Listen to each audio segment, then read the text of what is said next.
če ne bi bil pilot, verjetno me danes tukaj ne bi bilo več. Ko sem jaz imel 30 let, je moj kardiolog rekel, ko zdaj imaš 3,5 cm premjera, ko bo to prišlo na 5, 5,5, je možnost smrti, te pobere srčni infarkt. Danes imamo prav posebnega gosta, Ivo Boscarol, lepo pozdravljeni na podcastu. Ko je prišlo v javnost, da spim 2 uri, so se takoj oglasili seveda strokovnjaki taki in drugačni, da to za človeka ni normalno. Jaz delam to, kar čutim. In če čutim, da rabim spati 2 uri, spim 2 uri. Nikdar se nisem ukvarjal s preteklostjo. To, kar je bilo v preteklosti, sem naredil takrat na najboljši možen način in zato gledam tudi vedno v bodočnost. Ker ukvarjanje s preteklostjo je stvar, ki najbolj človeku krade energijo. Mi ne razvijamo samo tehnologije za proizvodnjo mesa, ampak tudi tehnologijo, da si bomo pridelovali svoje meso. V svoji koži pomeni se dobro počutiti, da si zadovoljen sam s sabo in da ne rabiš nobene stvari spremeniti.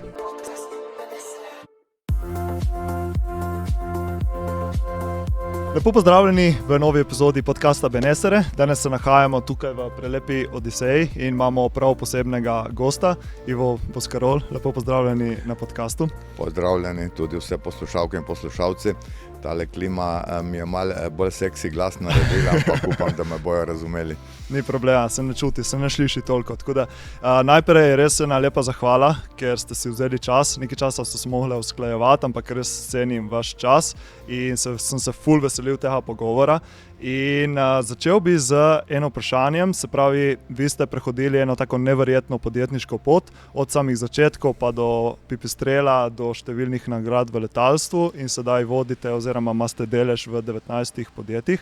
Pa me zanima, kaj je tisti vaš zakaj, kaj vas puša naprej oziroma vas potiska naprej v življenju, da tudi pri vaših letih še vedno ste aktivni, tako kot ste.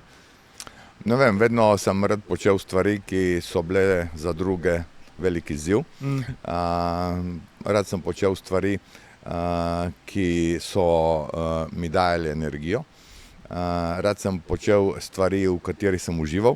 Tako da lahko rečem, da sem eden redkih ljudi v tem norem svetu, ki lahko rečejo, da jim je bilo celo življenje služba, hobi in hobi služba. Nikdar nisem na prvo mesto postavljal denarja, ampak zadovoljstvo sebe, svoje ekipe in to počnem tudi zdaj. Tako da res uživam vsem, kar delam. Vedno sem rekel, da letalstvo ni zadnja stvar, ki jo v življenju počnem in tudi zdaj to, kar počnem, ni zadnja stvar, tako da v naslednjih 50 letih boste še marsikaj slišali o meni. V naslednjih 50 letih? Tako je, to sem zdaj dobil uradno podaljšanje od angelčkov. Se pravi, planirate do 130. leta biti le z nami? Ja, tako nekako, pol bomo pa videli, kako bo, kje bo tehnologija človeškega, bom rekel, človeških omejitev, človeškega telesa takrat. No, se glede na to, kako se razvija medicina, pa ta polje longevityja, nekateri res planirajo do 130, tako da vi ste tudi en tak... Jaz imam že odobreno. Ste že odobreno. Ste se zmenili vse? Smo se vse zmenili. Prej ste omenili, da ste zmerom v življenju delate vse, kar vas zanima, vas veseli. A je bilo vedno tako skozi vaše življenje, ali ste mogli poiskati to svojo pot? Oziroma sploh, kako ste vedeli, da boste šli na te začetke, kjer ste začeli in tako naprej? Kaj povem, vedno sem se prepuščal, jaz nisem nikdar delal nekih velikih planov, strateških načrtov, dan sem tukaj, jutri bom tam in tako. Vedno sem se malo prepuščal, videl sem, kaj mi je všeč in potem se je nekako tako dogajalo. Tako da nisem neki velik človek planiranja, čeprav sem ekonomist po izobrazbi, ampak sem počel tisto, kar mi je bilo všeč. Če mi je bila fotografija všeč, sem delal to. Če je bila, ne vem, organizacija koncertov, sem delal to. Če, ne vem, me je prevzela, ne vem, intarzija lesena delati umetnine, sem delal to in tako naprej. Spravi samo prepuščanje, spuščanje kontrole in to je pole vaš nekako recept. Kako pa recimo potem, ko ste rekli, da ste ekonomist, pa itak ful uspešen podjetnik, kako potem tu planira to prepuščanje z nekim načrtom, planom v tej podjetniški sferi? Ja, jaz sem bolj čuden podjetnik, tako da ne vem, kako da so mi dali nagrado za življenjsko delo, za management, ker nisem res človek planiranja, polno stvari sem imel v glavi. in namesto hudega planiranja sem si raje vedno okrog sebe naredil dobro ekipo, na katero sem se zanesel, in ta ekipa mi je potem tudi me je usmerjala, če sem imel kakšne preveč out of the box ideje, me je prizemljila, ali pa tudi, ko bom rekel, so bili težki trenutki, sem se lahko zanesel nanjo in oni name. Tako da je bilo zaupanje, pripadnost, skratka tradicionalne vrednote so bile tisto, kar so nadomestile tisto hudo planiranje Excela, kjer se točno ve, kaj pride noter, kaj pride ven.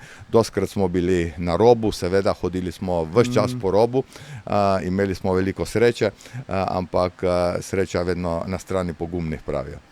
Zdaj ste omenili to srečo. Kako vidite to srečo in tako v življenju in v podjetništvu? Tu prije samo od sebe ali treba človek mora se postaviti na pravilno mesto, da prije do njega? Kako gledate na to srečo? Jaz bom rekel, da nisem, ne vem, kako hudo veren človek, ampak verjamem pa, da se nekje dogaja nekaj v ozadju, ker meni se toliko lepih stvari ali pa tudi, bom rekel, stvari zgodilo v življenju, za katere sem se morda v tistem trenutku sekiral, pol sem se pa, ne vem, čez par let sem ugotovil, da sem imel izredno veliko srečo, da je šlo tako, kot je šlo, ker če bi šlo tako, kot sem si takrat želel, bi imel bistveno večje težave kot pa tako. Tako da jaz verjamem, da je tam nekje nekdo, ki se igra z nami, ker se mi je zgodilo toliko stvari v življenju, ki ne morejo biti slučaj, res ne morejo biti slučaj. Tako da verjetno se dobro z dobrim vrača. Jaz nisem v življenju nikdar naredil nobene stvari z namenom, da bi nekomu škodil. Nikdar se nisem ukvarjal s preteklostjo. To, kar je bilo v preteklosti, sem naredil takrat na najboljši možen način in zato gledam tudi vedno v bodočnost. Zato imam tudi izjemno veliko energije, ker ukvarjanje s preteklostjo je stvar, ki najbolj človeku krade energijo. In če sem naredil nekaj narobe, pač sem naredil, ampak morda sem ravno zaradi tega imel srečo, da se nekaj drugega zgodilo drugače. Tako da jaz v srečo verjamem. Kaj je generator sreče, kaj je vzrok za srečo, ne vem, ampak dejstvo je, da sem veste, pri 2500 preizkušenih letalih, ko sem se usedel prvič v letalo, ko je prišlo iz proizvodnje, pri več kot 20 prototipih, ki sploh nisem vedel, ali bojo leteli ali ne, recimo prvo električno letalo in tako naprej. Večkrat sem gledal, tako kot pravimo piloti, angelčke od blizu, ampak vedno so me imeli toliko radi, da me niso vzeli medse. Tako da sem imel res velikokrat srečo in sem vsem tistim, ki so mi to omogočili, zelo hvaležen. Zdaj ste omenili to vztrajnost oziroma ta pozitivni pogled na življenje in to, da se ne osredotoča toliko na preteklost. Mislim, da ful ljudi ima težavo prav s tem, ker so mogoče malo preveč v preteklosti in tako naprej.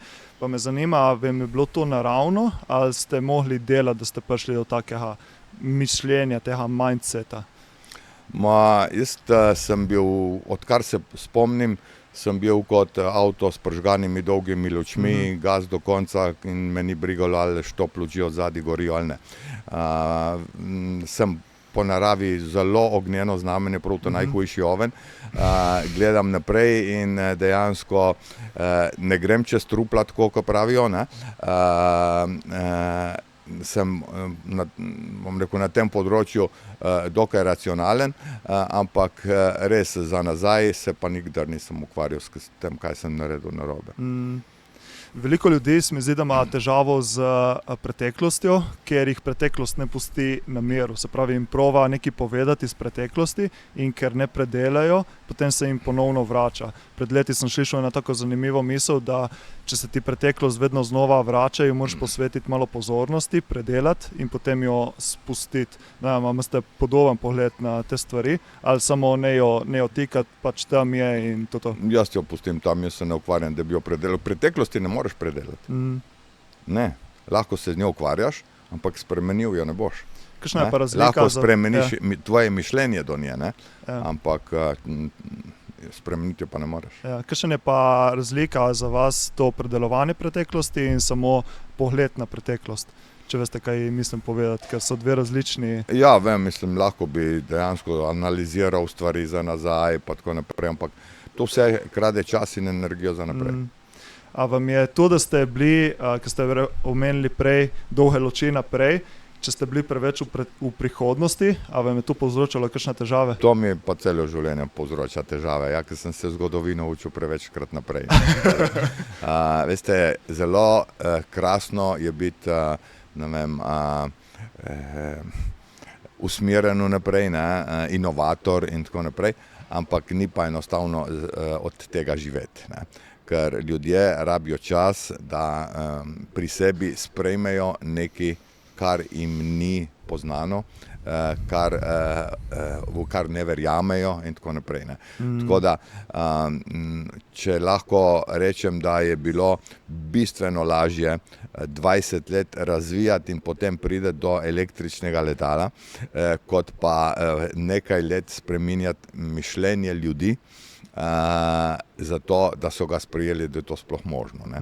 Tako da, ljudje imamo zelo veliko zavor pri sebi in zaradi tega težko sprejemamo nekaj novega. In s tem sem se jaz vse življenje moral boriti, ker vse, kar sem počel, večino stvari, ki sem jih počel, so bile za takratni čas nedojemljive ali pa drugačne. Od, ne vem, nove kategorije ultralahkih letal, do električnega letala, do uporabe kompozitov za letalo, do uporabe GPS-a, takrat to je bilo vse prepovedano, recimo, ne. In sem se boril vedno z nekimi mlini na veter, takrat še v bivši Jugoslaviji, potem v Evropi, na Aziji, pa v Ameriki, z letalskimi oblastmi. Postavljal sem nove standarde, ker drugače ne bi ta letala sploh mogla leteti. In to je bilo vedno tako, da mi je dajalo energijo, da se da, ne. Ker če sem prej nekaj uspel, zakaj ne bi zdaj, ne. In dejansko se da, ne. Ljudi se da prepričati, da sprejmejo nekaj novega, ampak traja. Zdaj imamo isti problem, a veste, brisalci za čelado, ne, to je nepojmljivo, da 1 milijarda ljudi na svetu, motoristov, nima brisalca na čeladi. In če pridejo v dež, morajo, ne vem, odmakniti roko iz krmila, se pobrisati in so v dežju nevarni, in zato je ogromno nesreč, ne. Ampak ko človeku rečeš, da imamo rešitev, da ustvarja brisalec, je skeptičen do tega, recimo, ne. A veste, s tem se vedno, bom rekel, soočam vse življenje, ampak vem, da na koncu skepsa lahko postane standard, ne. Saj, veste, ko je Volvo razvil varnostni pas, se ljudje niso hoteli privezovati, ker so rekli, kaj pa če se prekucnem, me bo noč zmečkalo, bom zgorel in tako naprej, ne. Je trajalo leta, da so ljudje to sprejeli in da je zakonodaja to predpisala, ne. In jaz sem prepričan, da tudi brisalec za čelado počasi bo postal standard in bo obvezen, ampak to traja. V ta projekt ste verjetno tudi vi vključeni skozi vaša podjetja? Biker Guard je to, ja. Kako je? Biker Guard. Biker Guard. Ja, to je slovenski startup, ki je to razvil in zdaj seveda se prodaja že po celem svetu, ampak kot rečeno, ne, traja, da ljudje to razumejo. No, to je bilo pa moje naslednje vprašanje. Na kakšen način ste pristopili in znotraj svoje ekipe oziroma svojega podjetja, pa tudi širše, kako ljudi pripraviti na neko spremembo perspektive oziroma pogleda za prihodnost? Kako ste vaše vizionarske ideje približati, kako ste jih približali ljudem? No? Veste, jaz startupom sem dodana vrednost na več področjih. Ljudje mislijo, da če pride tip mojega kova v neki startup, ga zanima čim hitrejše zaslužiti denar in potem startup prodati in tako naprej, ne. Zato tudi tako velika večina startupov propade, ne.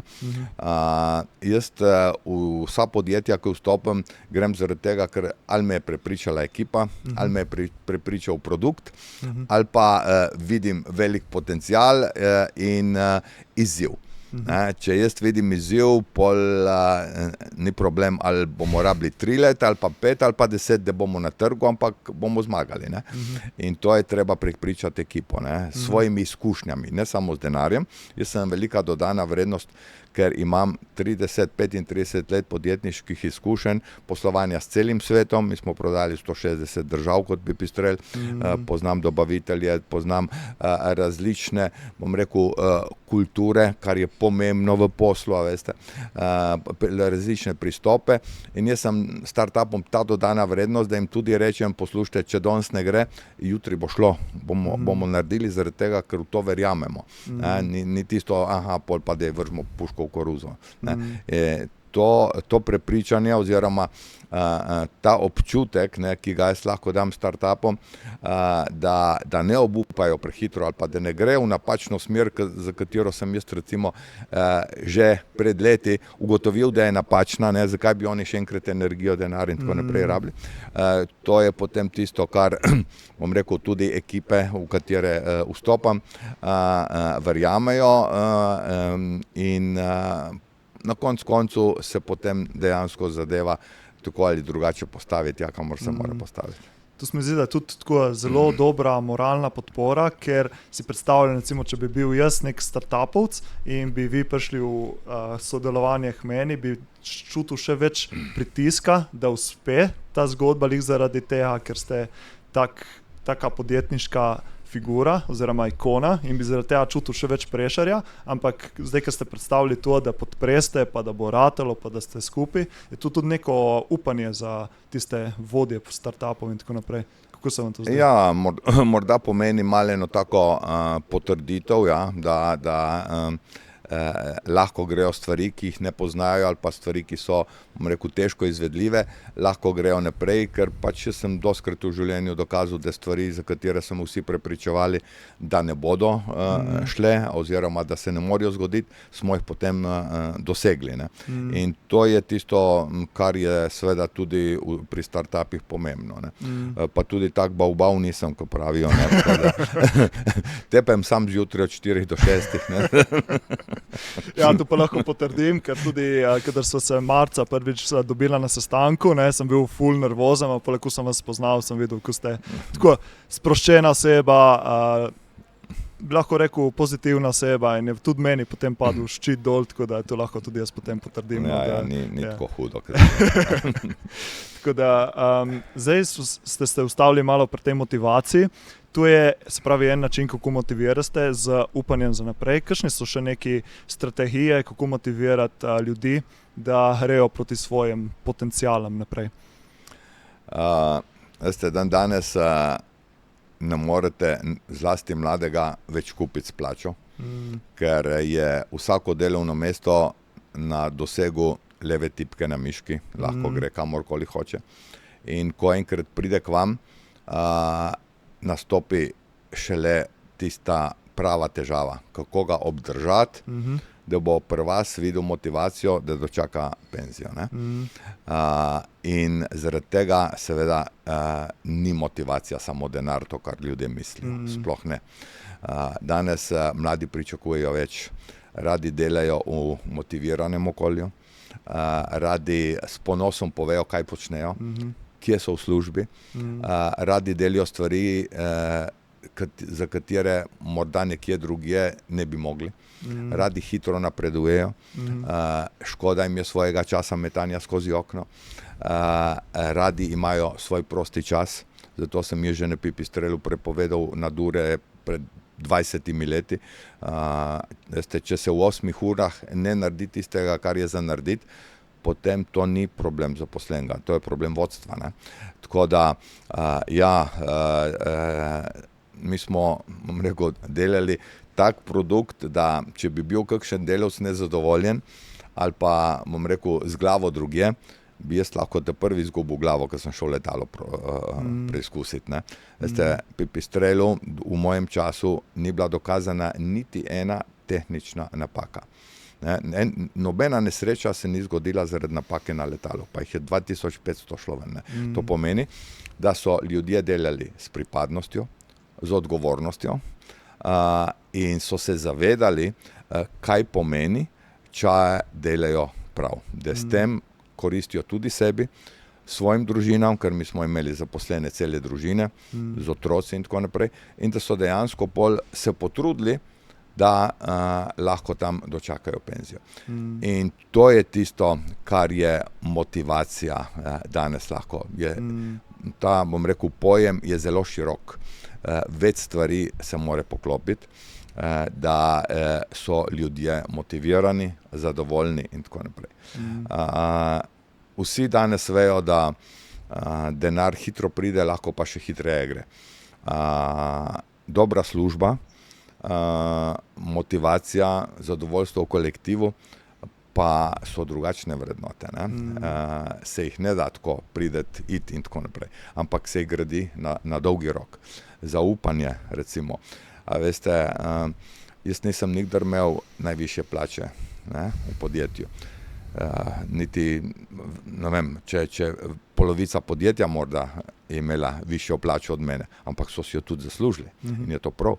In če sem jaz v nedeljo rabil 5 matic ali pa 3 vijake, sem jih šel seveda iskati v skladišče od Pipistrela, ampak sem napisal listek in konec meseca se mi je to pri plači obračunalo in zaradi tega v 30 letih mi nismo imeli nobene ključavnice pa nobene kraje. Ker, veste, ljudje smo kot ogledalca. Če vidiš nekoga, kako počne s svojim podjetjem, potem je prav, da tudi jaz delam na enak način, če sem pri njemu zaposlen. In smo ustvarili eno tako veliko družino, ki je potem dejansko dihala kot eden. Ker smo se vsi zavedali, da če naredimo napako ali pa če bomo neodgovorni do svojega dela, bomo vsi imeli težavo. In tudi, ko smo zaposlovali, seveda na koncu nas je bilo 230, če je prišel nov zaposlen in da se ni uspel na enak način, bom rekel, vključiti v tako, bom rekel, tako homogen kolektiv, ga je kolektiv sam ali izločil ali pa, bom rekel, nekako, bom rekel, usmeril, da je potem dihal tako kot kolektiv. Jaz nisem nikdar zaposloval svojih ljudi. Vedno so jih zaposlovali tisti, s katerimi so delali. Oni so se odločili. In to je potem, že to je, bom rekel, zelo velik moment, da kolektiv ostaja homogen. Ful zanimivo. Zdaj smo se ustavili pri tem neki kulturi znotraj podjetja. Zdaj, če bi šli prav na nekega posameznika, ki mogoče nima teh vrednot v podjetju, nima tega podpornega okolja, kaj lahko sam naredi, da si izboljša neko svojo motivacijo oziroma tudi upanje, da bo boljše prej ali slej? Kaj lahko sam posameznik, če ni odvisno vse od njega, da recimo ne more spremeniti tega okolja oziroma vrednot v podjetju? Ja, prvo kot prvo, jaz pravim, da vsak, ne glede ali je samostojni podjetnik, ali je direktor, ali je delavec ali karkoli, mora pri sebi pogledati, kje je njegova motivacija oziroma ambicioznost. Ljudje smo ambiciozni, ampak na različne načine.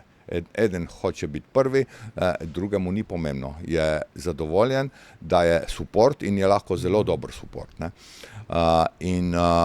Če prideš v okolje, zaradi tega, ne vem, kar rabi službo ali karkoli, ki ne, bom rekel, diha tako, kot bi ti rad, pol je to mission impossible. Vem, da ni enostavno tako dobiti, ampak doskrat je tudi v okolju možno marsikaj narediti. Jaz večkrat povem en primer, mi smo imeli, ko smo se začeli z elektriko ukvarjati in elektroniko in to, smo zaposlili enega fanta. Pri nas je bilo tako, da za 6 mesecev smo ga zaposlili začasno, če je bilo v redu, pol je ostal pri nas, mi nismo imeli fluktuacije.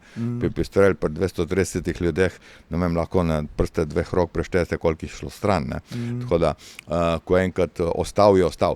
No, ampak po 6 mesecih je prišel k meni delovodja oziroma njegov nadrejen in je rekel, takega strokovnjaka mi še nismo imeli in verjetno ga ne bomo imeli, ampak tipni za naš kolektiv, ker ne more delati z nobenim. Vsi so lenuhi, vsi premalo delajo in tako naprej. Ne bo šlo. In sem rekel, ja pol, kaj iščemo drugega. Rekel, sam še malo ga pusti, ki zdaj rabimo, ne vem zakaj, ker je pa res, tip je pa tipi topi. In sem rekel, kaj pa, če ga malo damo v drugo skupino, je rekel, mogoče to bi pa šlo, ne. In smo ga dali v drugo skupino in po 6 mesecih so zaposleni rekli, s tem tipom bi ne bomo delali, ker enostavno se z njim ne da, ne. In no, in tako smo si ga en parkrat ping-pongkali, pol bilo pa tega zadosti, ne. In sem jaz ten dan rekel, pridi, greva na kosilo. In sva šla na kosilo in sva se pogovarjala tam 2 uri in pol sem plačal in greva, ne. In on me gleda. In sem rekel, in kaj je zdaj, ne? Me gleda in pravi, kaj je zdaj? Sem rekel, kaj?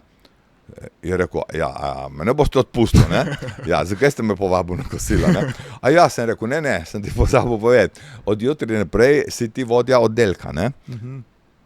Je rekel, a me zafrkavaš? Sem rekel, ne zafrkavam. Jutri zjutraj ob 7 uri, mi smo od 7 začeli, do 3 smo delali. Sem jaz sklical kolektiv in sem rekel, fantje, od jutri naprej imate novega šefa.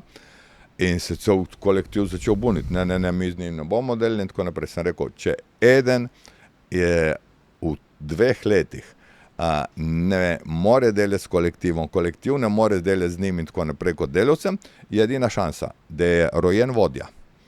In sem ga dal za vodjo in še danes je ta najboljši vodja v Pipistrelu, ampak ga je bilo treba, bom rekel, razumeti, kje je njegova ambicija.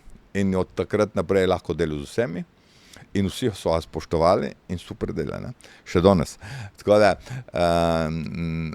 danes nimamo časa se pogovarjati z ljudmi, ne. Nimamo časa se ukvarjati, pošiljamo jih na psihoteste, pošiljamo jih ne vem na kaj, tam izpolnjujejo neke ankete in tako naprej.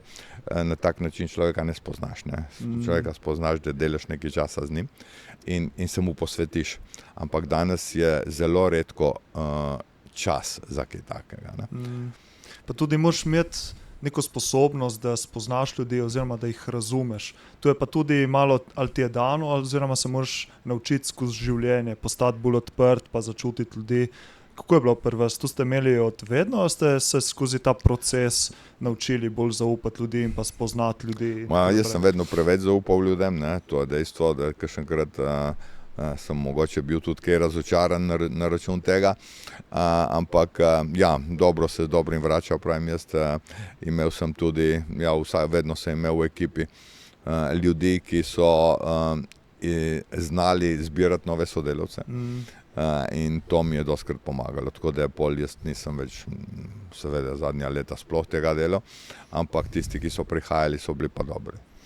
Ker ste omenili, da ste imeli nekaj slabih izkušenj, ker ste preveč zaupali ljudem, tudi potem, ker ste šli skozi te slabe izkušnje, a je to zaupanje ljudem vam padlo dol, ali ste to ohranili? Ne, saj to so bile več ali manj kakšne izjeme, pa tako naprej, tako da saj dostikrat je tudi tako, da čez čas spet ugotoviš, ne, da mogoče je bilo pa boljše tako, ne, ker pol, lahko pa na drugačen način s tem človekom delaš ali karkoli. Nekaj dosti ljudi lih zaradi takih slabih izkušenj, ki mogoče zaupajo napačnemu, a pa recimo jih življenje potem privede na napačne smernice, potem se malo zaprejo in ne zaupajo več ljudem, ampak takrat pa se mi zdi, da zgubiš to lepoto tega življenja, ker več ne zaupaš ljudem, ne? Tako da je treba ostati odprt kljub temu, čeprav je težko, ne? To je tisto, kar sem prej rekel, ne, ukvarjanje s preteklostjo, ne. Ja, če se enkrat to zgodilo, v redu se je zgodilo, glejmo naprej, lahko se pol ne bo, ne.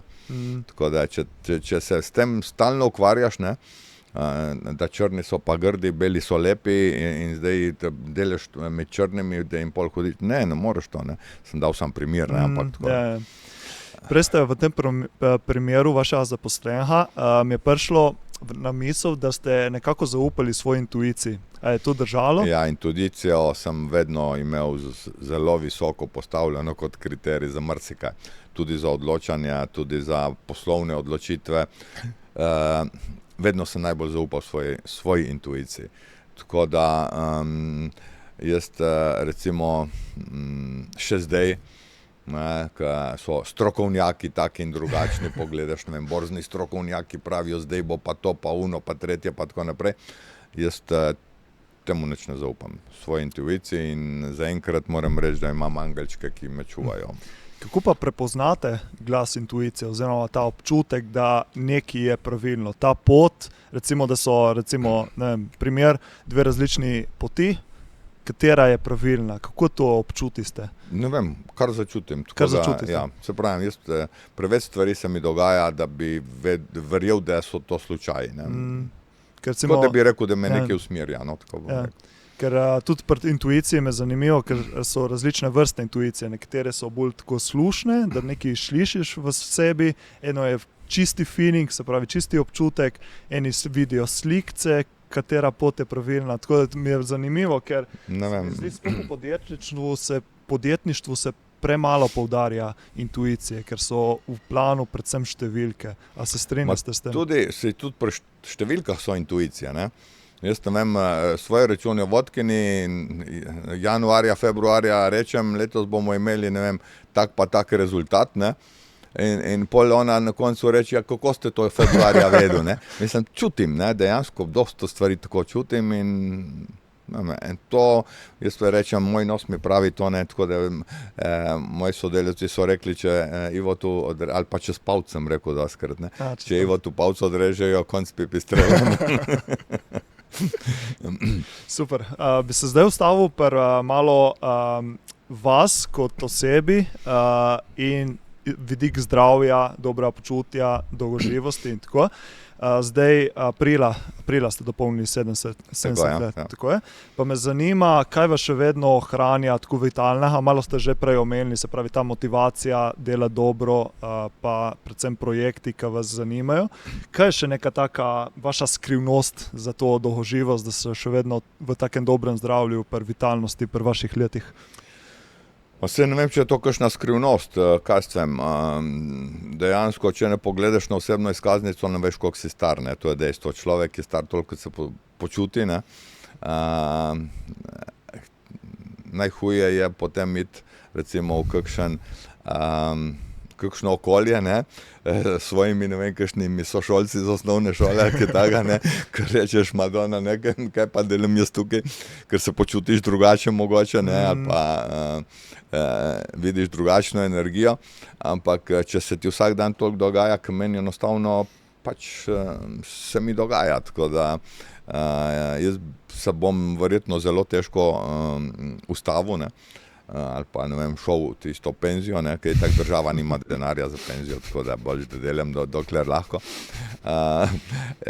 In ne vem, morda mi ravno ta preobremenjenost, čeprav ne čutim kot obremenitev, z veliko stvarmi, ki se mi dogajajo, ne, je tisto, kar mi daje energijo in se zaradi tega, ne vem, dobro počutim, ne, se ne počutim star ali karkoli tudi. Je pa res, da skrbim za svoje telo, se gibljem, pazim, kaj jem,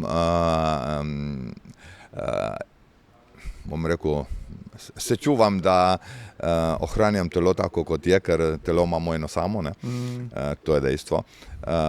Zelo dosti dam na preventivo, ker rad vem, kaj se s telesom dogaja.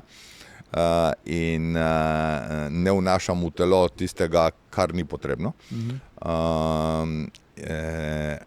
Tudi, bom rekel, ko je prišlo v javnost, da spim 2 uri, ne, so se takoj oglasili seveda strokovnjaki, taki in drugačni in tako naprej, da to za človeka ni normalno in da bom zbolel, pa zbolijo tudi tisti, ki ne vem, spijo po 10 ur, ne.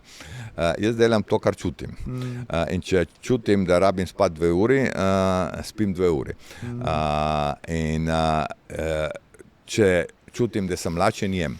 Veste, človek je edini sesalec, ki je ob uri in spi ob uri, ne. A veste, ne, sove recimo ne spijo ob uri, ne. Ali pa, ne vem, kakšne živali. Tudi kdaj živali jejo? Ali ko so lačne, ali pa ko si ulovijo, ne. Ne jejo ob uri, ne. Človek je edini, ki je ob uri in zaradi tega smo vsi, imamo prekomerno težo in tako naprej. Tako da jaz, kar se tega tiče, se tega držim. Tudi ne vnašam stvari v telo, ki jih ne potrebujem. Jaz nikdar ne uporabljam dodatno, ne, to, kar dobim s hrano. Ja, seveda, ampak recimo, da bi jaz dodatno, ne vem, sladkal kavo, solil solato, dodajal olje, kis in te zadeve. Ne, jaz imam rad naravne okuse. Jaz recimo solato si pripravim tako, da si sesekljam olive, recimo bučna semena, kakšen sezam, si ga popražim, pomazijo, ki mi da okus. Zelo dosti uporabljam parmezan pojača okus, jaz si parmezan dam tudi v kavo na čokoladno tortico. Parmezan v kavo? Ja, ker parmezan, pazite, če je v pravi, bom rekel, meri, samo pojača okus, ga ne čutite. Če si date vi recimo na čokoladni sladoled parmezan, vam bo pojačal okus, ne boste ga čutili. Tako da, če greste v Odiseji, v pizzerijo na Boscarolovo sladico, boste videli, koliko je dobra, pa če ne boste vedeli, da je parmezan noter, ne boste vedeli, da je. Kako izgleda ta sladica? To izgleda taka, jaz pravim, da je kombinacija po kosilu sladice in kave, ker je taka kavna krema, ki ima noter seveda zmešan tudi parmezan. In je istočasno sladica in kava, ne? Ampak je izredno pojačanega okusa in ljudje ne vejo zakaj, ne? Ampak pol vidijo, da je to dejansko pusti v ustih en tak zanimiv okus. In to je temu da parmezan, recimo, ne. Tako da, kar se hrane tiče, sem jaz tako zelo, ni da sem vegetarijanc, jaz jem vse, ampak zmirno. Ne kupite me pa z mesom, ampak z dobro solato ali pa recimo rdečim radičem ali pa kakšno tako rukolico, to pa ja. Sovkanski redič, ne? Tako naprej. Bi se samo za sekundo še ustavil tukaj pri spanju. Jaz sem prvič slišal vašo izjavo o spanju 2 leti nazaj, ko ste bili pri Selakoviču, Klemnu Selakoviču na Ideji. Ja, mislim, predtem nisem toliko spremljal, ker me bolj zanimajo te dobro počutje, zdravje in tako naprej. In me je bilo ful fascinantno in sem naredil eno raziskavo in bi predstavil, da v bistvu v telesu obstajajo 2 mutacije različnih genov, ki ljudem omogočajo, da lahko spijo manj in da to ne vpliva negativno na zdravje. In v bistvu pridejo 2 mutaciji genov. Prvi gen se imenuje DEC2 in v bistvu, če pride v mutaciji teh genov, in to tudi dokazujejo študije, da posamezniki s to mutacijo spijo približno 2 uri manj na noč in so še vedno v redu. Se pravi, jim ne pomanjkuje spanja in negativno ne vpliva na zdravje. In potem je še ena druga mutacija v genu, ta gen je pa ADRB1 in v bistvu ta mutacija v genu je pa povezana z nižjo potrebo po spanju. In v bistvu to tudi dokazujejo nekatere študije. Tako da v bistvu nekateri posamezniki med tako genetsko sestavljeno oziroma tako gensko dispozicijo, da v bistvu lahko spijo manj kot vsi ostali oziroma večina nas, pa še vedno funkcionirajo normalno. Ampak se mi zdi pa problem je, ker potem ljudje želimo manj spati, da bomo bolj produktivni, spanec pa vemo, da je najbolj pomembna stvar. In potem s časom se začne nabirati primanjkljaj in potem na neki točki se pojavijo težave. Bom rekel, teorij takih in drugačnih, tudi zarote in tako naprej je kar dosti, ne.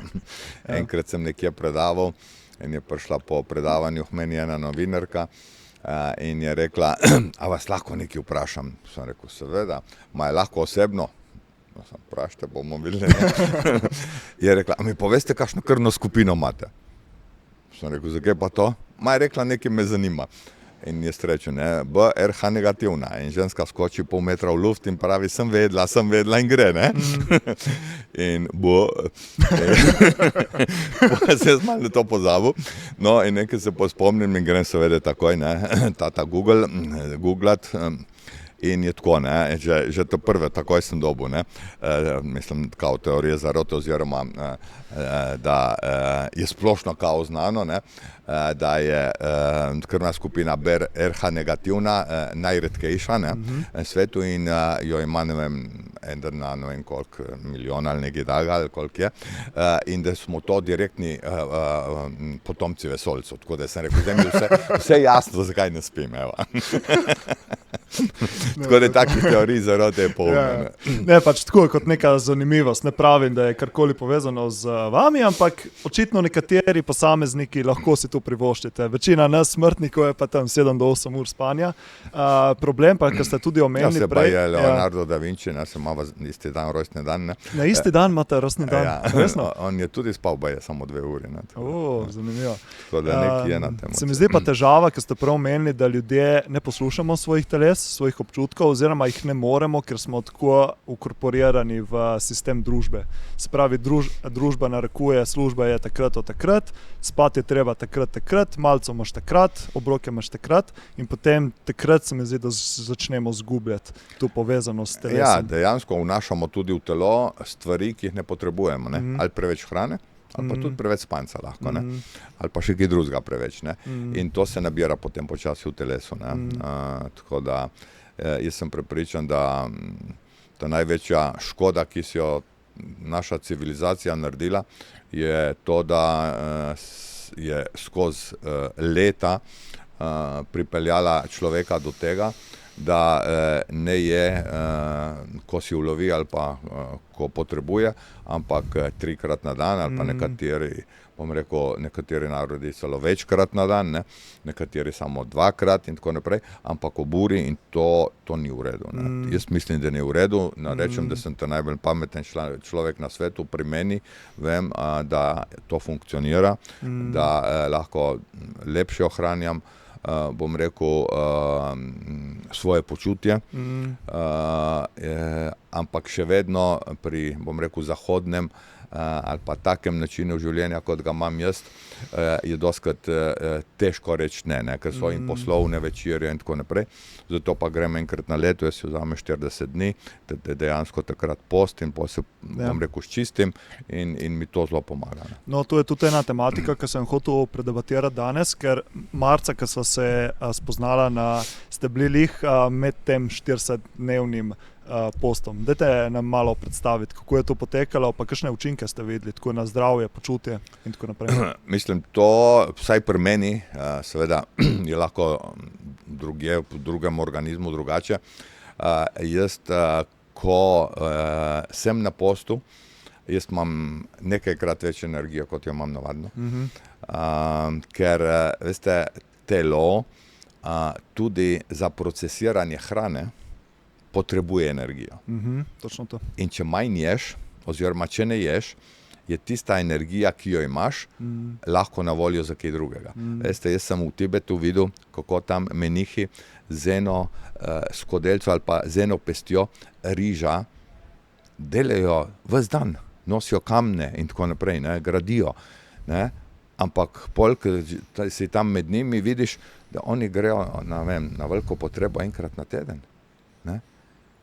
Ja, ker v bistvu manj balasta tudi v telesu. Torej tudi v navednicah kanalizacija, bom rekel, človeškega telesa ni obremenjena, zato rabimo manj energije in tako naprej. Ne. Tako da post je treba seveda delati na ta prav način.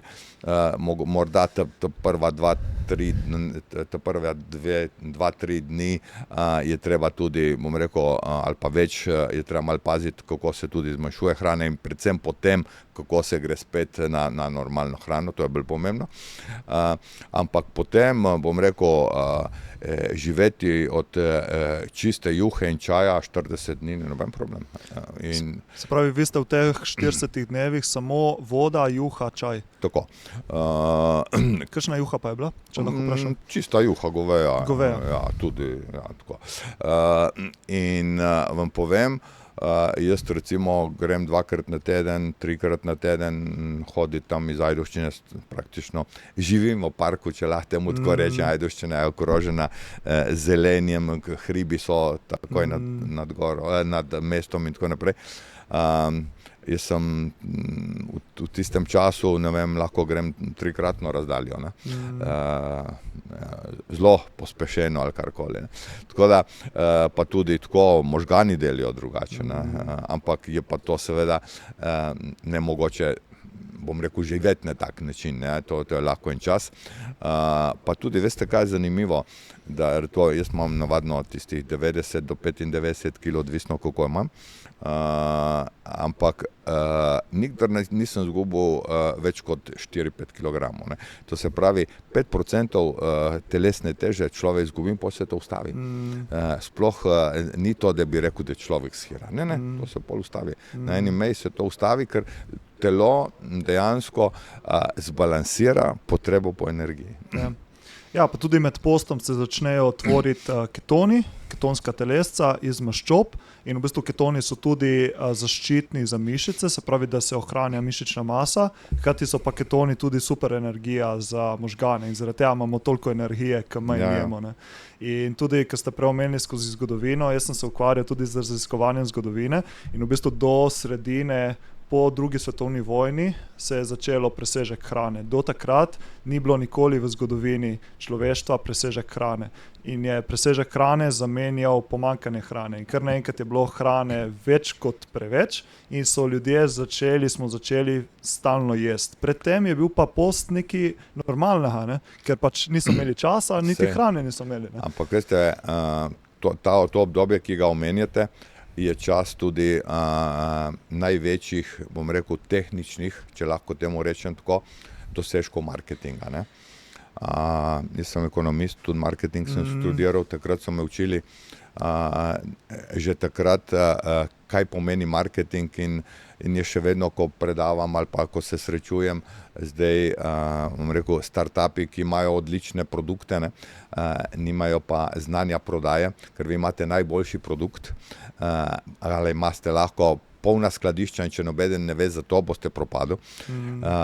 In danes, ne, v svetu digitalnega marketinga je še to toliko bolj pomembno, ne. Ampak marketing, veste, z enim stavkom lahko poveš vse, ne. In sicer marketing je dober, če prepriča kupca, da kupi to, kar ne potrebuje. In to se je začelo v tem obdobju, ko vi pravite, dogajati s hrano. Ne. Pejte že kjerkoli po svetu, ne, plačaš 2, dobiš 3 in tako naprej. Ne. Ljudi silijo, da kupujejo, ker je hrana postala zelo velika industrija. Ne. Ampak pušča pa posledice na telesu, ker enostavno, če ti dobiš 3 porcije, počasi boš tudi pojedel, ne. Ne, da boš rekel, ne, rabim 2 in daj mi 2, ne. Ampak je tisto, bom rekel, že te, bom rekel, človeške, bom rekel, ki jih imamo posebnosti, da če nekaj vidiš, da dobiš zastonj, vzameš, ne. Veste, danes zaradi marketinga zahodnjaki kupimo že skoraj 70% stvari, ki jih ne potrebujemo. A veste, jaz sem šel pred covidom, sem se peljal po zahodni obalni cesti v Ameriki in sem videl, to vedno povem kot primer, ne, marketinga. Sem videl take velike plakate, billboarde, ne, in gor sta bila 2 nasmejana tinejdžerja, ne, mladostnika, in zraven neki Ford, avto tak, in je pisalo, ne, tomorrow you'll be 16. V Ameriki so vozi 16 leti, ne. Jutri boš imel rojstni dan, boš imel 16 let, ne. Jutri sem lahko tvoj, kao za avto, ne, brez evra pologa in odplačevati me bo začel čez 5 let. In pol si vi predstavljate kot starš, ne, pride taka mulkica, 16 let stara, hvam, in reče, mami, ne, ali pa tati, lej, a si videla to, ne, 5 let sploh ne rabimo plačevati, pol bomo pa že nekako, ne, pa kupimo tako je to. In ti ne rečeš, ne, veš, zdaj ti še 2-3 leta avta ne rabiš, in ga bomo takrat kupili. Ja, ampak takrat bomo morali denar imeti, zdaj ga lahko dobimo brez denarja, ne. In to je tisto, kar marketing prisili ljudi, da kupijo, kar ne potrebujejo. In enako je tudi za hrano, ne. Danes je toliko reklame za hrano, da jo dejansko potem, seveda, ker hrano težko vrsti stran, čeprav se tudi to dogaja, ampak jo pojemo preveč. A veste, jaz dostikrat dam en primer, to velja zelo za Slovenijo, ne, tudi kje drugje, ampak manj. Dajte mi vi povedati, A ste bil kdaj na kakšnem pikniku v Sloveniji, da je zmanjkalo hrane? Zelo redko. Pa ste bil na kakšnem? Jaz nisem bil na pikniku, da bi zmanjkalo hrane. Je zmanjkalo pijače, se je šlo na petrol iskat, ali pa na bencinsko, ampak da bi zmanjkalo hrane na pikniku, ni, ne? In to je to, vedno, na hrani se da vedno neko rezervo in tako naprej in to počasi se telesu pozna, ne? Ker to mora telo procesirati in zato imamo težave. In zdaj, ko ste omenili ta primer hrane in marketinga, problem tukaj je tudi, ker je učinkovit marketing, potem je pa tudi hrana učinkovita, da se vrne nazaj kupec, ker v bistvu ta industrijsko pridelana hrana, vemo, da je točno zdizajnirana tako, da aktivira različne predele možganov, da nas potem pahne v to spiralo slabe hrane. Točno tako. Tako da zdravje in fit telo se začne pri hrani. Prej ste omenili to preventivo, da dosti delate na preventivi, pa me zanima, kako to izgleda. So to neki zdravstveni pregledi ali kakšna druga tu preventiva? Jaz grem vsake 2 leti na preglede, ki, bom rekel, so na voljo, bom rekel, do neke mere neinvazivnosti. To se pravi, od gastroskopije, kolonoskopije do vseh krvnih testov, markerjev, test vode, fiziološke, fizične pripravljenosti in tako naprej. In potem spremljaš, recimo, da vidiš, kam se ti telo spreminja skozi čas in potem lahko dosti hitro ukrepaš. Jaz vam povem tako, da če ne bi bil pilot, verjetno me danes tukaj ne bi bilo več. V kakšnem smislu? Zaradi tega, ker kot pilot sem moral hoditi na redne zdravstvene preglede. In ko sem jaz imel 30 let, je moj kardiolog rekel, veš, ko boš imel ti 50 let, ti boš moral iti na operacijo za klopke na srcu. Sem rekel, kako to? Ja, rekel, ker se ti ta ascendentna aorta, jo imaš razširjeno in to, ko se enkrat začne širiti, to je pač verjetno dedno, je rekel, ali karkoli. In to je tako kot zračnica od avtomobila. Tam, kjer se začne širiti, tam lahko potem poči, ne. In je rekel, zdaj imaš 3,5 cm premjera, ko bo to prišlo na 5, 5,5, je možnost smrti zaradi operacije že manjša od tega, da te pobere srčni infarkt, ne, da ti to poči. In če ti poči, v par sekundah te ni več, ne. In posledaj sem rekel, to pa ne, pa tako naprej. No, ampak potem, ko sem spremljal, pa je prišel na 4 cm, 4,5, pa 5, pa je začel, tako je rekel, ja, zdaj veš, počasi bo treba malo razmišljati o tem in tako naprej in to. No, da ne bom predolg, ampak recimo, ko sem jaz to opravil, sicer sem dobil varianto, da ni bilo treba zamenjati srčne zaklopke, da ne rabi nobenih zdravil in tako naprej. In jaz sem danes 10 ali 12 let po tej operaciji popolnoma fizično enako sposoben, telesno in vse, zaradi tega, ker sem zaradi preventive svojemu telesu omogočil, da je sploh še tukaj, ne. In če delate redne preventivne preglede, se da marsikaj, bom rekel, predvideti. So tudi stvari, ki se jih ne da, ne, ampak ja, zelo dosti dam na preventivo. Super, ful zanimivo. Spet se mi je pojavila misel, da očitno imate res nekoga, ki vas varuje tam zgori, ne? Jaz to verjamem. Super.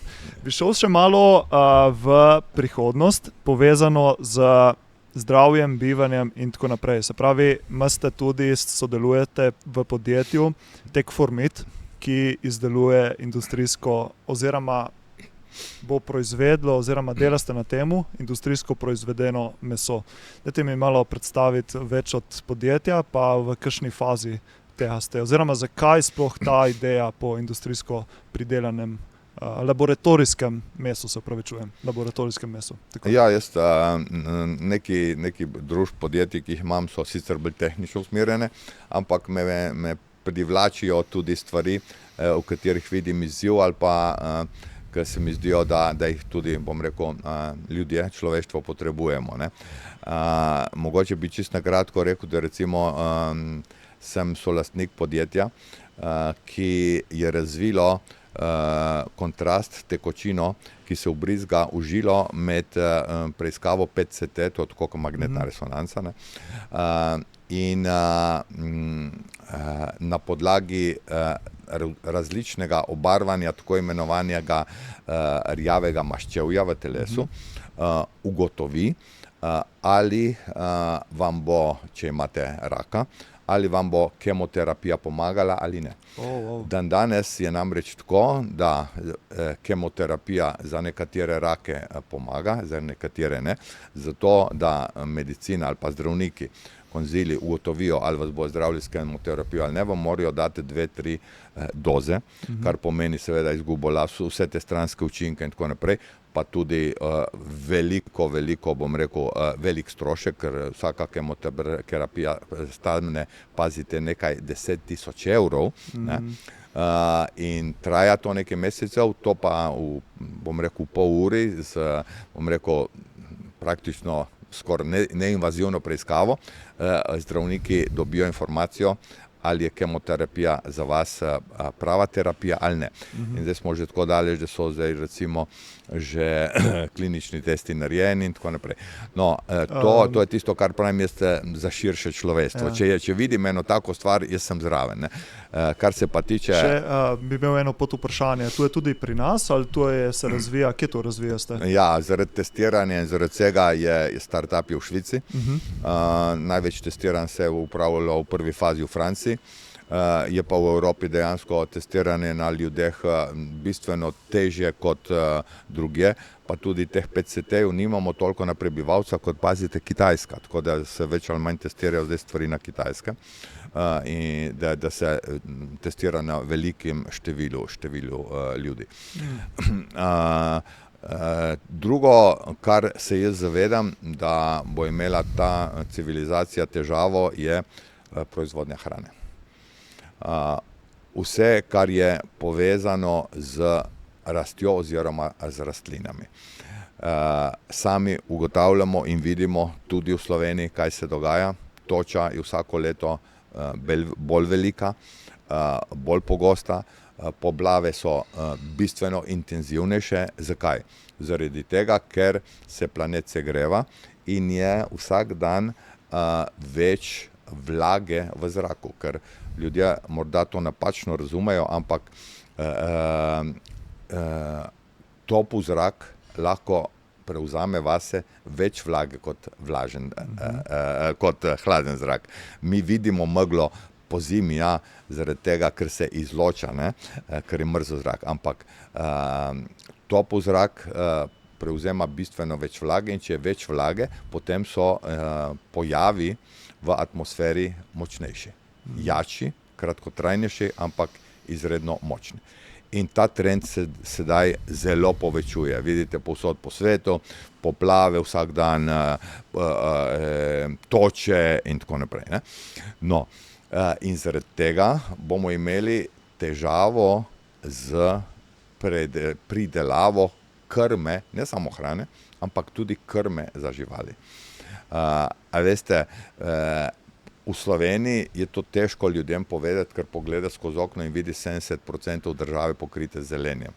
Ampak takoj, ko se vi malo zapeljete že na jug te naše Evrope ali pa na zahod, boste videli, da se Sahara širi nekaj kilometrov na leto na Portugalsko in v Španijo, kjer so že temperature normalne, vsako leto preko 40 stopinj in tako naprej, in kjer je vse rjavo, ni nič zelenega, tam se ne da več pridelovati krme za živali.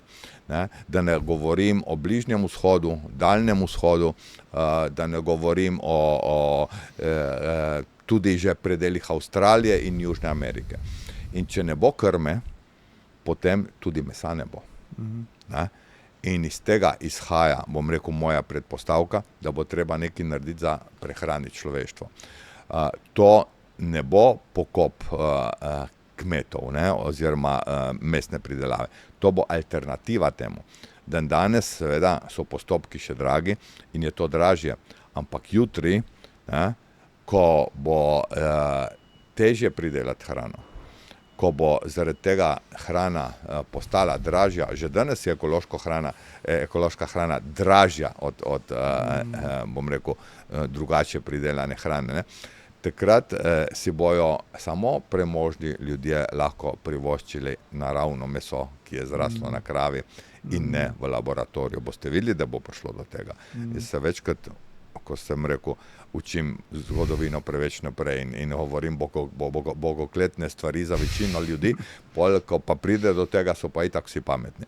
Tako da, to se bo zelo hitro zgodilo in zaradi tega, ko je prišla tehnologija tako daleč, da se da, bom rekel, celico motivirati, ne, da raste tudi v nenaravnih pogojih, v istih, bom rekel, tudi pogojih, temperature, hrane in tako naprej, da se jo da motivirati, da raste, da se jo da motivirati, v kakšno smer raste, ali bo iz nje nastala kost, ali bo iz nje nastala kita, ali bo iz nje, ne vem, nastala kri ali pa tkivo in tako naprej. So se odprla seveda nova vrata, ki omogočajo, da se v umetnih pogojih goji tkiva. To se je najprej začelo seveda delati za medicino in tako naprej. Zdaj gre pa tehnologija že toliko naprej, da se da iz prve izvorne celice, ki jo vzamete živi živali, niti ne, žival ne ve, recimo, ko eno celico rabite izvorno, in iz nje lahko potem seveda gojite celice in iz unih celic 5 celice in tako naprej. In ustvarjate v laboratorijskih pogojih seveda tkiva, ki jih potrebujete. In s 3D tiskom celic, ne, lahko dejansko ustvarjate tudi tako tkivo, kot si ga želite. To se pravi meso z žilami in tako naprej. Kar je zanimivo je, da lahko dejansko to delate na različnih živalih, seveda so tehnologije različne in tako naprej. Tako da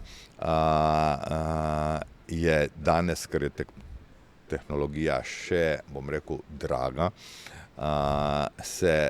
zato, da se izplača, se seveda ne dela piščančjega mesa ali pa govejega mesa ali kaj takega, ampak se dela recimo meso eksotičnih živali, za katere se jih sploh ne sme loviti, recimo, ne.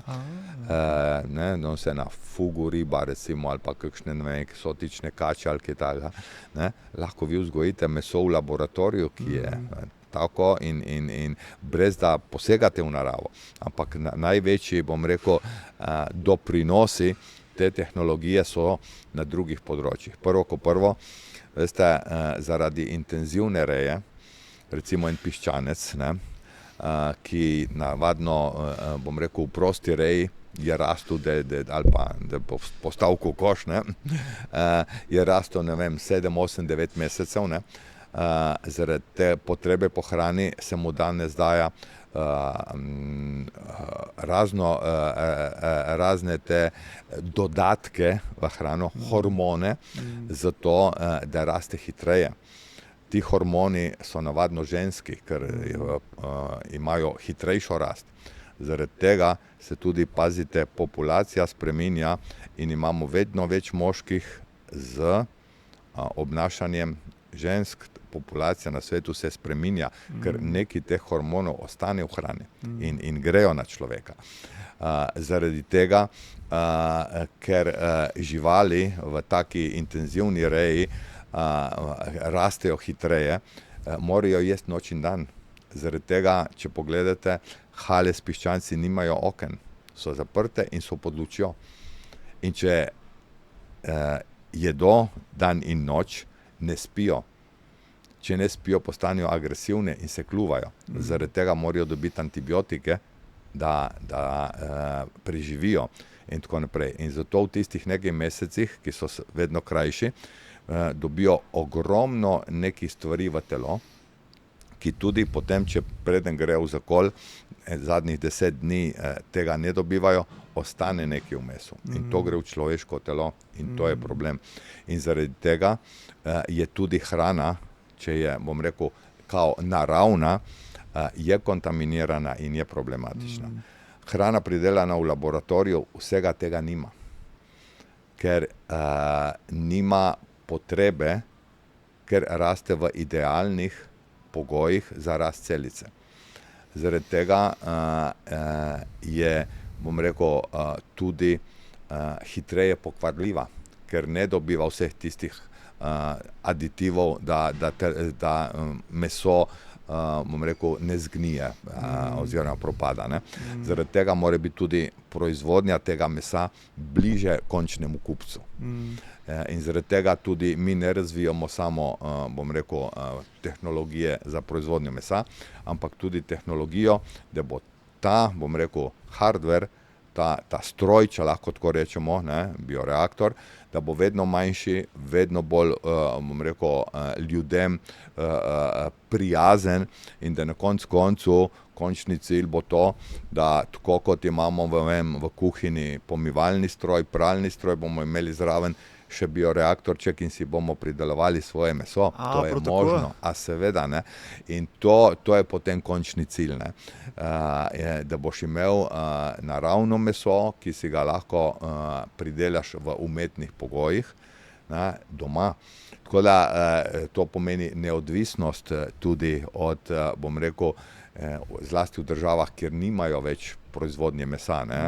So države, ki zaradi tega, ker nimajo pogojev za proizvodnjo krme, nimajo proizvodnje mesa, ne, da bojo postale neodvisne. Veste, ko sem jaz začel govoriti o električnih avtomobilih in letalih, ne, sem bil čuden, ker so rekli, ja, pa to, pa cela stanovanjska naselja bojo gorela zaradi polnilnic, ker ne vem, tole omrežje ne bo tega preneslo, pa nobeno niso zgorelo, ne, in tako. Ampak pozabljali so pa na to, kar sem vedno govoril, da zaradi električne mobilnosti bojo države postale neodvisne, kar se energije tiče. Takrat je bilo to bogokletno reč, ne, ker seveda so vsi od nafte živeli. Zdaj je pa Hormuška ožina recimo pokazala, kaj to pomeni, ne. Če imaš ti električni avto, si neodvisen in ne čakaš na petrolu oziroma na bencinski pumpi, ali boš dobil dizel ali ne. In tako bo tukaj pri pridelavi mesa države in državljani bojo lahko si pridelali sami meso. Da ne govorim o tem, koliko recimo negativnega vpliva na ozon imajo farme, ker seveda živali prežvekujejo, prdijo in tako naprej in to uničuje ozon. Ozon je eden od najproblematičnih toplogrednih plinov in tako naprej in tako naprej. Moram pa reči, da v zadnjem času, ko se pojavljajo v Sloveniji te poplave, toče in tako naprej, se kar nekaj mladih kmetov obrača k nam in pravijo, a bi jaz lahko kot alternativo na kmetiji svoji proizvodnji mesa v hlevih imel tudi proizvodnjo z bioreaktorji in tako naprej, da bi bil manj občutljiv, tako da mladi že razmišljajo v to smer. Pri starejših seveda to malo traja, kot za vsako novo stvar, ampak mladi že razmišljajo, tisti, ki so na kmetijah, kako bodo preživeli, če jutri nobena mreža proti toči ne bo zadost močna, da bo točo velikosti zrelega jabolka ali pa še več zadržala, ne, kar nas čaka, ne. Zelo zanimivo. Tle se mi zdi, v teh krogih prehrane se delijo strokovnjaki na tiste, ki gledajo na prihodnost tako kot vi, drugi pa so usmerjeni bolj spet nazaj, da se je treba vrniti k naravi, k regenerativnem kmetijstvu in živinoreji. Nekateri imajo pa tudi spet vprašanje, kar se mi zdi, da je naravno, kako bo ta hrana potem vplivala in na zdravje in na DNK celice in tako naprej, ker to je ena taka veliko vprašanje, ne. Tako da, ne vem, bomo verjetno videli čez čas. Butična hrana bo še vedno sigurno naravna. Ja. Veste, v času covida so recimo države, kot je Indonezija in tako naprej, ki so popolnoma odvisne od uvoza in ni bilo uvoza, seveda, ne, je stal, kilo mesa je stal $200-300, ne, a veste, in to se bo dogajalo, ne. Saj tudi na drugih področjih, vi boste lahko, bom rekel, tudi v bodoče kupil dizel avto, ne, ampak bo stal, ne vem, 200-300 tisoč evrov, ne, električni pa 8 jutr, ne. To bo še vedno obstajalo. Ker na tistih malo površinah, ki zelene, ki bojo, bo še zmeraj nekaj ostalo taki, da se bo dalo hrano pridelovati, jo ne bo pa dovolj za celo človeštvo, ne. Zdaj, Najlažje je nadzirati in tudi, bom rekel, Nacionalnim inštitutom za prehrano, ki izvaja nadzor in tako naprej, je bistveno lažje nadzirati pridelavo hrane v, bom rekel, laboratorijskih pogojih, ker so vsi procesi zelo transparentni in jih lahko nadziraš, kot pa na neki kravi, ki lahko danes kmet da neki noter, jutri drugo in to ne bo nobeden nadziral. Medtem ko je industrijsko proizvodnjo pa lahko ti izjemno natančno nadziraš. Tako da je to, seveda, obstajajo pa strahovi, tako kot za vsako stvar. A veste, ne vem, če ste kdaj bral, ko so Angleži naredili prvi predor, se ni hotel nobeden peljati, ker so rekli, da se bo gora zrušila na njih. S tistim vlakom se ni hotel nobeden peljati. Dolga leta, recimo, je bila proga popolnoma nerentabilna. Obstajajo sigurno strahovi, ampak zato pa imamo inštitucije, ki pač morajo oddelati svoje delo in povedati, kaj je zdravo in kaj ni. Kdaj pričakujete, da bomo lahko Mi imamo že meso, mi že imamo, ampak v Sloveniji nimamo še zakonodaje za to pripravljene, niti za proizvodnjo, niti za nadzor. V Evropi je samo Nizozemska v tem trenutku, ki ima to zakonodajo. Pravijo, da Evropa bo to sprejela do leta 2028, zdaj bomo videli, če je res. Drugače pa recimo Indonezija, enih 17 držav v Združenih državah Amerike ima že to, Izrael, polno takih držav, ki že se soočajo z pomanjkanjem proizvodnje hrane, so to hitro spremenili zakonodajo in tudi, bom rekel, postavili vse mehanizme, da vejo, da je ta hrana varna. Se pravi, v teh državah se že lahko kupi takšno meso? Ja, seveda, se vse tudi. Ne poznam toliko tega področja, zato mi je bilo to zanimivo. Bi se za zadnjo tematiko bi se ustavil še tukaj okoli Odiseje, se pravi, zdaj se nahajamo tle v Odiseji, ko smo povedali, in ko sem se malo poglabljal, kaj ponujate vse tukaj, mi je bilo zanimivo, da je v dvorani 12 imate tudi aktivnosti za zdravje in dobro počutje. Mislim, da to veliko ljudi oziroma dosti ljudi tega ne ve, tako da lahko še malo predstavite vso dogajanje tukaj, kaj jo ponujate v Odiseji, pa tudi kje vidite potem za naprej. Ja, ko smo kupili Kolosej, je bil to dejansko kinocenter, ker je to velika naložba, smo rekli, ne bi radi bili, bom rekel, preveč ranljivi, če gre s kinom kaj narobe. Zato smo rekli, bomo transformacijo v Odisejo, vesolje vsebin, naredili na način, da ne bo živela sam popoldan, ampak od jutra do poznega večera, da se bo tukaj dogajali različni dogodki, da bo lahko v Odiseji vsak našel nekaj zase. In seveda zato smo šli tudi v določene transformacije dvoran. Ene smo naredili tudi z ravnim podom, tako ne vse samo kot kino. No in 12 je taka zelo multifunkcijska dvorana, ima tudi ogledala in tako naprej, da pri nas gostuje plesna šola Kazina. Torej skrbimo, bom rekel, tudi za ples, je telovadba, je skrb za telo in so tečaji od mladih do upokojencev, vendar se tukaj dejansko dogajajo tudi druge stvari, od joge do, lahko se da tudi najet dvorana za posebne namene, drugače imamo pa tudi organizirane bom rekel, aktivnosti za telo.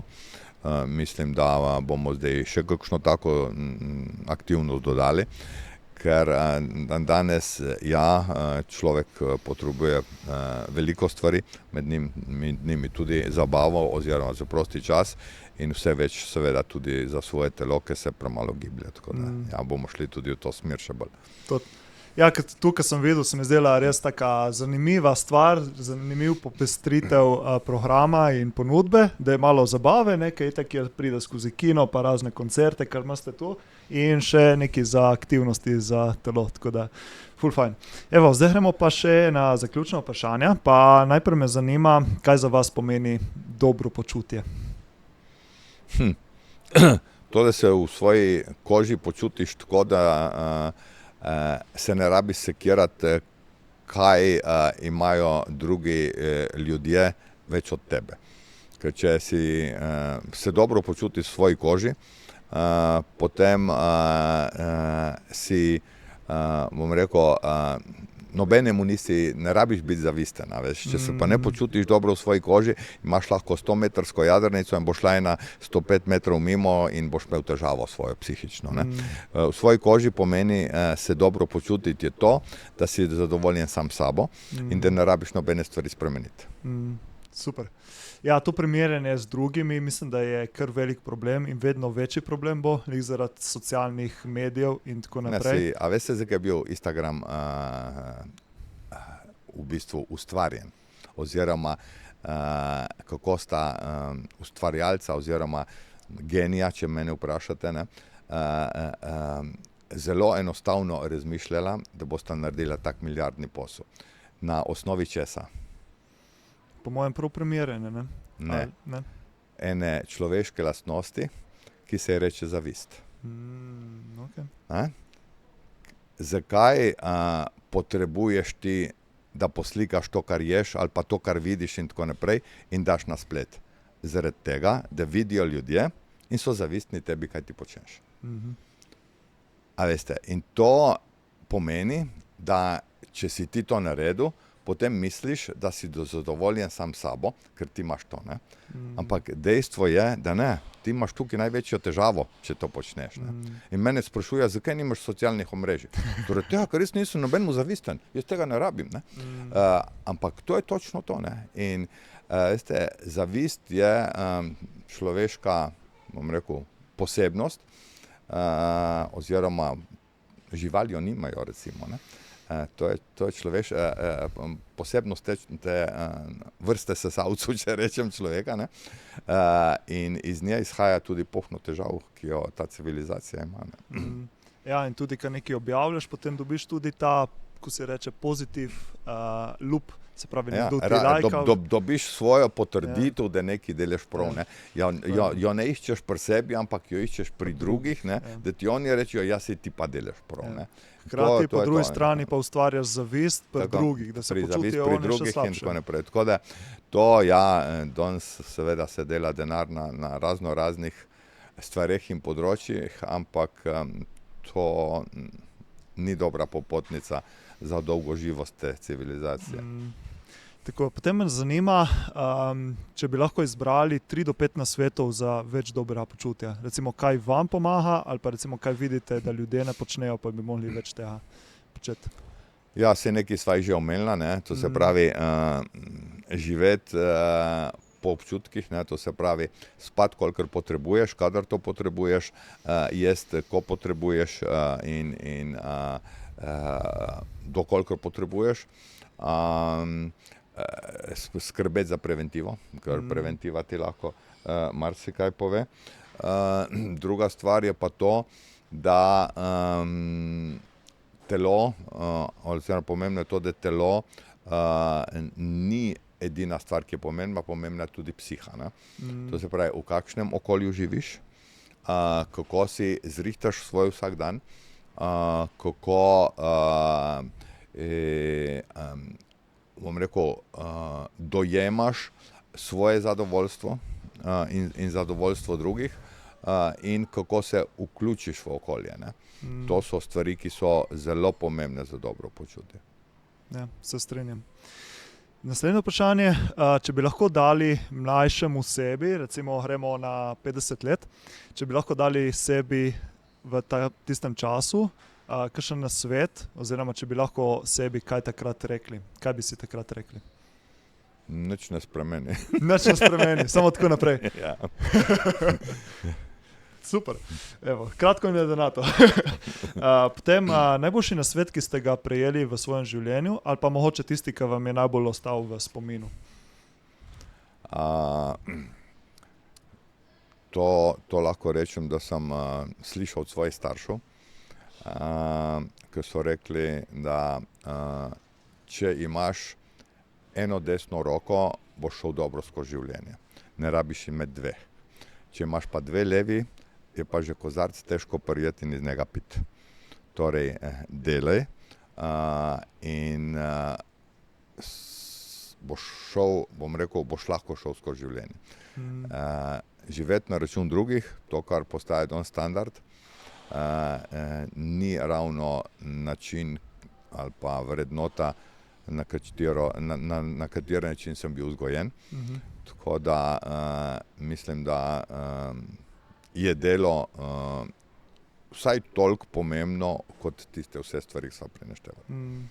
Evo, in še zadnje vprašanje me zanima, če bi lahko iztržili oziroma povedali eno stvar, ki vam je najbolj pomagala, da ste tako osebno zrasli oziroma da ste postali boljša oseba skozi vaše življenje. To bi sicer težko rekel. Mogoče je to zaupanje intuiciji. Zaupanje intuicije. To, kar sva prej govorila. Ja. Se pravi, tisti notranji občutek je Delaj po svojem notranjem občutku. 100% vedno, skoraj vedno, oziroma vedno drži. Ne. V dobrem pa tako. lahko te mogoče na začetku pelje na slabše, ampak prej slej potem vidiš, zakaj te je peljalo na jaz dobro pot. bom rekel tako, da največ napak vidim ravno pri tistih, ki se imajo za največje strokovnjake. Tako da sem vedno zaupal sebi. Super. Evo, s tem tudi zaključujeva. Preko zaključimo, bi tudi vam dal priložnost, če bi lahko, mislim, če recimo zdaj spet po intuiciji, kaj bi predali zadnje sporočilo poslušalcem, gledalcem, ki nas spremljajo, ta najin pogovor? Ja, morda to, da se v Sloveniji ne zavedamo, v kakšnem biseru sveta živimo. Morda ni najbolj idealna za delati, ampak idealno ni nikjer, jaz sem delal po celem svetu.